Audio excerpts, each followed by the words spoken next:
Assalamualaikum warahmatullahi wabarakatuh. Ahlan wa sahlan teman-teman kelas 9 Jalaluddin Rumi, Ibnu Khaldun, dan Avicenna yang insya Allah senantiasa diberikan kesehatan sehingga teman-teman selalu semangat dalam menjalani aktivitas khususnya pada masa pandemi seperti ini. Teman-teman, meskipun kita terpisahkan oleh jarak, Ustazah harapkan teman-teman tetap maksimal ya dalam menerima dan memahami informasi yang akan Ustazah sampaikan. Nah, sebelum melihat video ini, pastikan anak-anakku kelas 9 semuanya sudah membaca modul pekan 1 yang sudah ada di tangan kalian. Pada kesempatan ini, Ustazah akan mengajak kalian untuk sama-sama mempelajari teks laporan. Dinamakan laporan karena teks itu berupa informasi yang sudah terjadi.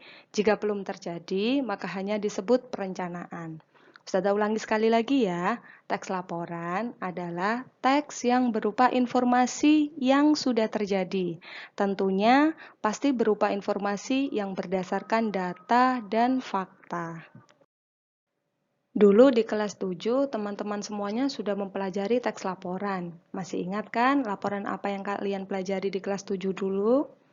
Ayo diingat-ingat. Oke, betul sekali. Yang kalian pelajari di kelas 7 dulu adalah teks laporan hasil observasi. Nah, sekarang Ustazah ulas kembali ya. Teks laporan itu mempunyai beberapa jenis, yaitu laporan kegiatan, laporan peristiwa, laporan hasil observasi, dan laporan percobaan. Banyak sekali ya jenis-jenis dari teks laporan tersebut. Lalu bagaimana cara membedakan keempat jenis laporan itu ya? Oke, ayo kita urai satu persatu jenis laporan tadi. Siapkan fokus kalian ya, sahabat semuanya. Simaklah perbedaan jenis-jenis laporan berikut. Ustazah bacakan satu persatu ya. Laporan peristiwa. Laporan peristiwa adalah laporan yang menyajikan tentang proses atau keadaan berlangsungnya sebuah peristiwa. Laporan ini dapat diolah melalui unsur 5W1H. Harus terdapat peristiwa yang terjadi, berupa peristiwa secara fakta dan akurat. Contoh teks laporan dalam kehidupan sehari-hari adalah berita. Oke, yang kedua adalah laporan kegiatan. Laporan kegiatan adalah laporan yang menyampaikan kegiatan yang sedang berlangsung. Biasanya digunakan untuk laporan pertanggungjawaban kegiatan yang telah dilaksanakan. Harus terdapat kegiatan dan subjek yang melaksanakan kegiatan tersebut. Contoh teks laporan kegiatan dalam kehidupan sehari-hari khususnya di SMP Tekno seperti kegiatan OSIS, seperti lagi kegiatan DKG yang melaksanakan MOP dan yang lainnya. Oke, yang ketiga adalah laporan observasi. Laporan observasi adalah laporan yang menggambarkan sesuatu berupa hasil dan pengamatan. Menggambarkan ciri, bentuk, atau sifat umum seperti benda, hewan, manusia, tumbuh-tumbuhan, dan lain-lain. Harus terdapat objek yang diamati ya, dan diamatinya secara langsung. Contoh teks laporan hasil observasi adalah laporan observasi terhadap populasi burung merak. Oke, dan yang terakhir yang kita pelajari saat ini adalah laporan percobaan. Laporan percobaan adalah teks yang berisi paparan tentang tujuan, proses, dan hasil percobaan, menyampaikan tentang percobaan yang telah dilakukan oleh peneliti. Terdapat data yang akurat dan sarana untuk mendokumentasikan hasil observasi dan percobaan. Contoh teks laporan hasil observasi adalah karya tulis ilmiah. Nah, cara mudahnya untuk membedakan keempat jenis itu seperti ini, teman. Kalau laporan peristiwa, itu harus ada peristiwa yang terjadi secara fakta dalam kehidupan sehari-hari, contohnya berita. Nah, laporan peristiwa itu tadi contohnya berita, diingat-ingat ya. Kalau laporan kegiatan, harus ada kegiatan yang berlangsung, karena memang sudah direncanakan sejak awal. Isinya adalah pelaporan dari kegiatan tersebut.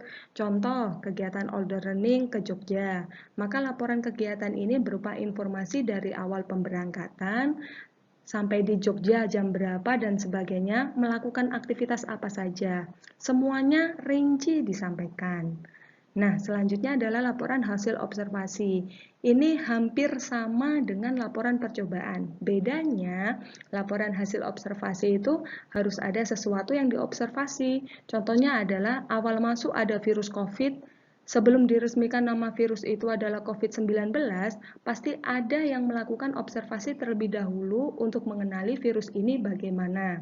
Dapat ditularkan melalui apa? Semuanya harus diobservasi. Nah, catatannya untuk teks laporan hasil observasi adalah hanya sampai pada tahap mengobservasi atau mengamati. Nah, berbeda dengan laporan percobaan yang sudah sampai pada tahap melakukan percobaan untuk menghasilkan sesuatu yang akurat. Contoh, tindak lanjut dari observasi virus COVID tadi. Setelah mendapatkan data bahwa virus tersebut dapat ditularkan melalui droplets atau cairan tubuh, maka akan dilakukan percobaan untuk pembuatan antivirusnya. Nah, ini yang membedakan laporan observasi dengan laporan percobaan.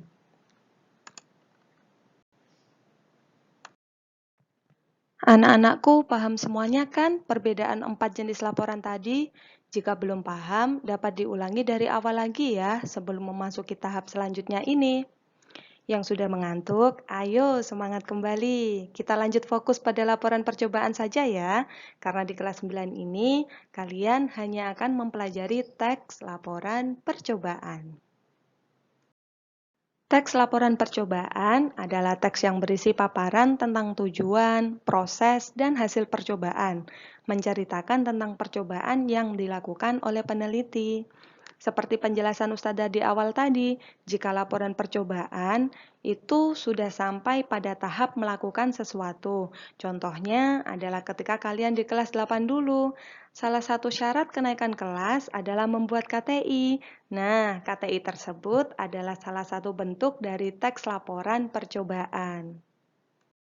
Ada banyak sekali tujuan teks laporan percobaan. Lebih sederhananya, Ustazah simpulkan menjadi 3 tujuan teks laporan percobaan berikut.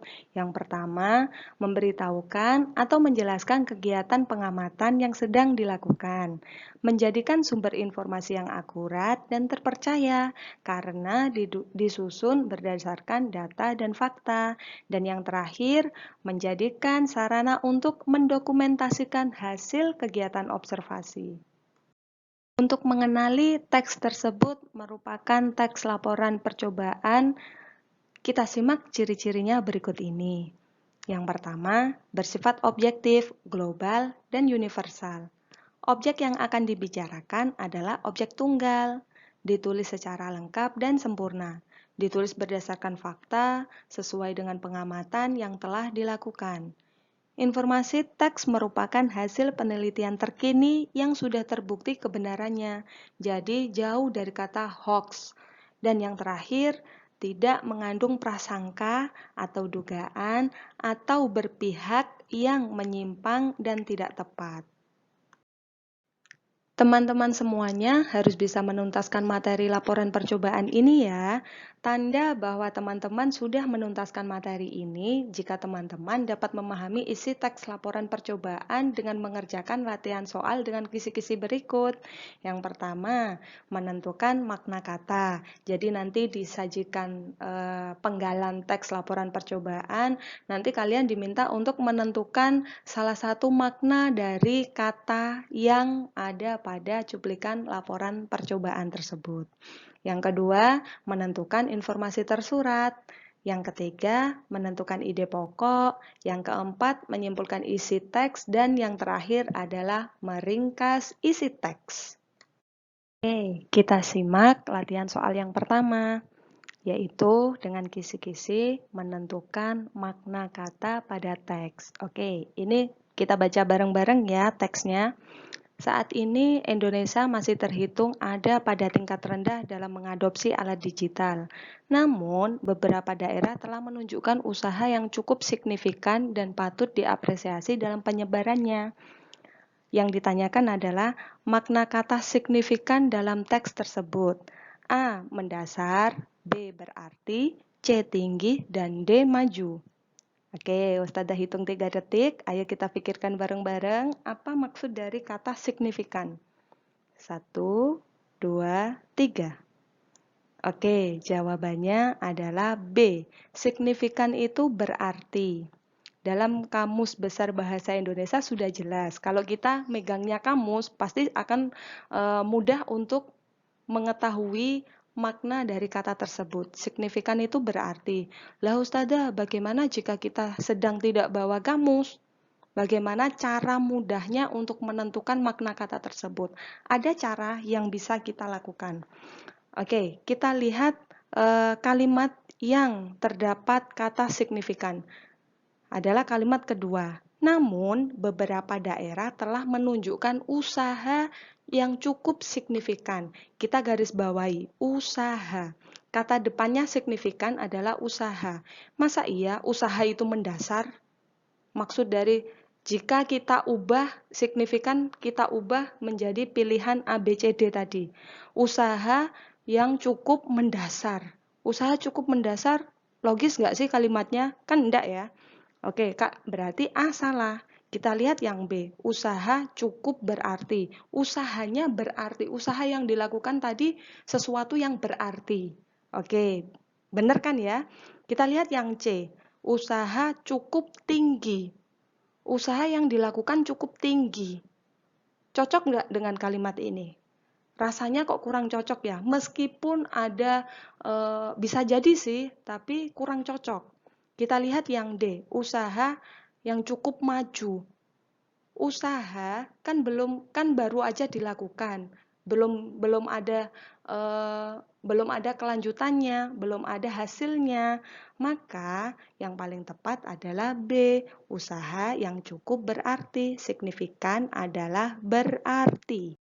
Oke teman-teman, selanjutnya kita akan belajar menentukan informasi tersurat. Ada informasi tersurat, ada juga informasi tersirat. Ayo, apa bedanya? Kalau informasi tersurat, dari kata dasar surat, mendapatkan awalan tersurat. Surat itu kan berarti teks. Nah, kalau informasi tersurat berarti informasi tersebut ada pada teks, kalimatnya sama dengan teks tersebut.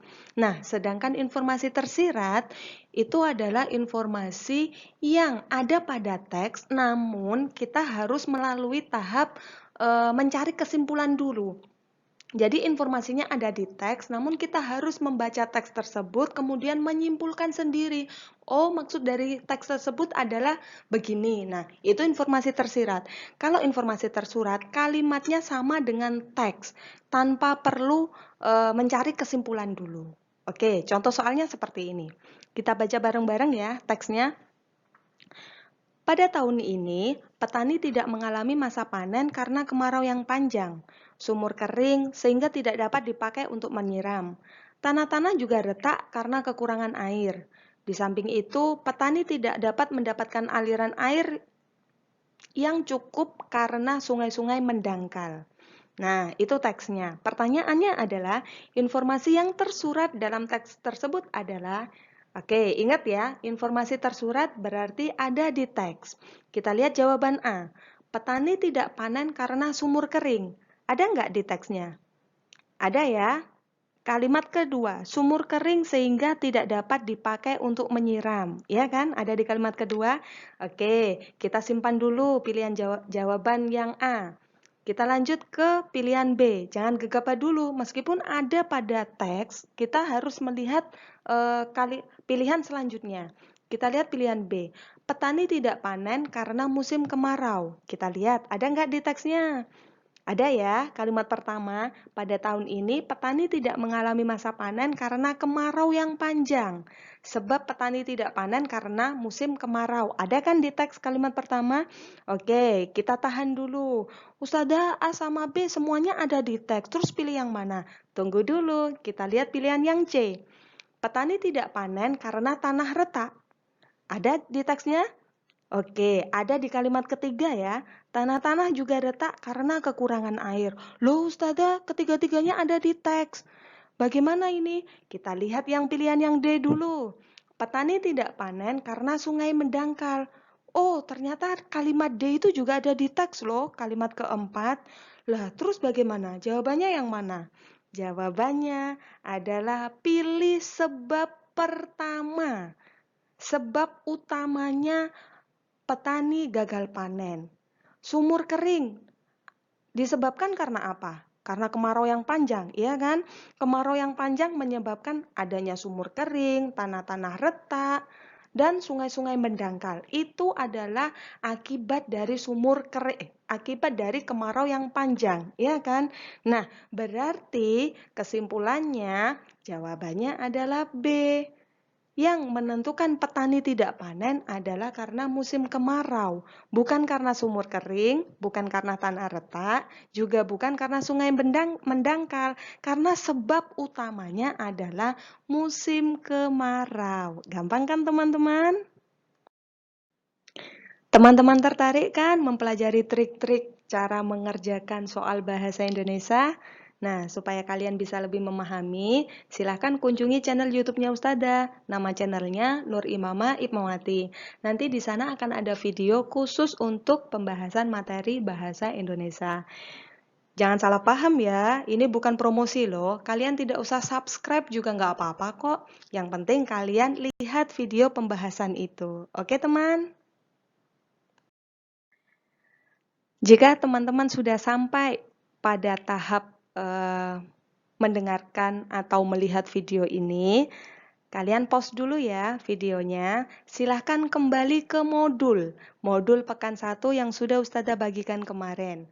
Silahkan dilihat penjelasan materi bahasa Indonesia yang pertama.